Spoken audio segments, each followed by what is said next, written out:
गाजीपुर के लटिया गांव में रविवार को 29वां लटिया महोत्सव का भव्य आयोजन किया गया, जिसका शुभारंभ कार्यक्रम के मुख्य अतिथि कोरिया से पधारे धम्मगुरु भंते पोमन्यून सुनीम ने किया। धम्मगुरु भंते ने लटिया लाट पर पंचशील दीप प्रज्वलित किया, पुष्प अर्पित किया और ध्वजारोहण भी किया।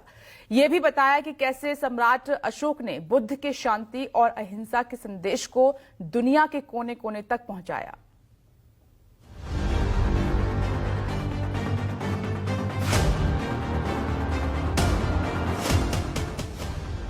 कलिंग युद्ध जीतने के बाद भी मौर्य वंश के सम्राट को खुशी नहीं हुई। जानमाल के भारी नुकसान ने सम्राट को शोक में डाल दिया। भीषण रक्तपात ने सम्राट का हृदय परिवर्तन कर दिया। सम्राट अशोक बुद्ध की शरण में आ गए, अहिंसा के पुजारी हो गए। बौद्ध धर्म अपनाते ही अशोक बौद्ध धर्म के प्रचारक हो गए। यही कहानी दक्षिण कोरिया से आए मुख्य अतिथि पूज्य भंते पोमन्यून सुनिम ने दोहराई। अनुयायियों से यह सवाल भी दागा कि क्या आप भी ऐसा करेंगे। सबने हाथ उठाया, पूज्य भंते का अनुरोध स्वीकार किया।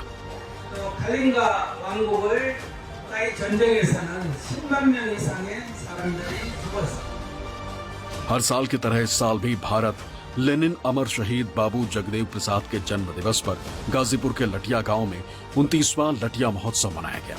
सम्राट अशोक क्लब की देखरेख में हुए इस महोत्सव में स्थानीय लोगों के अलावा पूर्वांचल, बिहार, उत्तराखंड, दिल्ली और देश के कोने कोने से बौद्ध धर्म के अनुयायी पहुंचे। एसडीएम अभिषेक कुमार ने लटिया गांव के अशोक स्तंभ पर दीप जलाकर कार्यक्रम की शुरुआत की।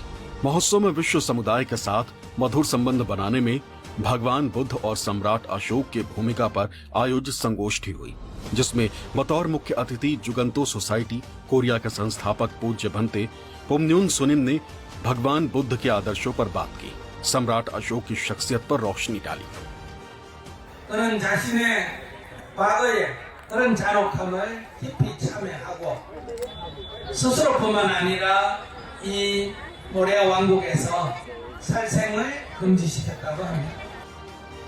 वक्ताओं ने कहा कि लटिया गांव का स्तंभ सम्राट अशोक के इतिहास को बतलाता है। ये याद दिलाता है कि सम्राट अशोक ने पूरी दुनिया में शांति का संदेश दिया।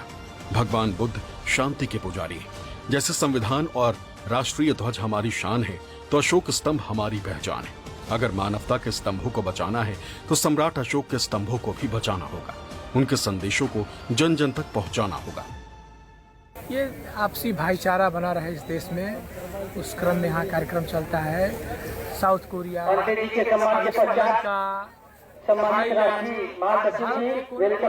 भिक्षु और धम्मावलंबी आते हैं। अतिथियों ने मंच से अवधेश मौर्य की पुस्तक सभ्यताओं के शिक्षक बुद्ध, आनंद कुशवाहा की कहानी संग्रह अतिथि देवो भव और नाटक संग्रह पुस्तक ज्योति का विमोचन किया। राष्ट्र की एकता और अखंडता की शपथ भी दिलाई। Bureau report, news 24।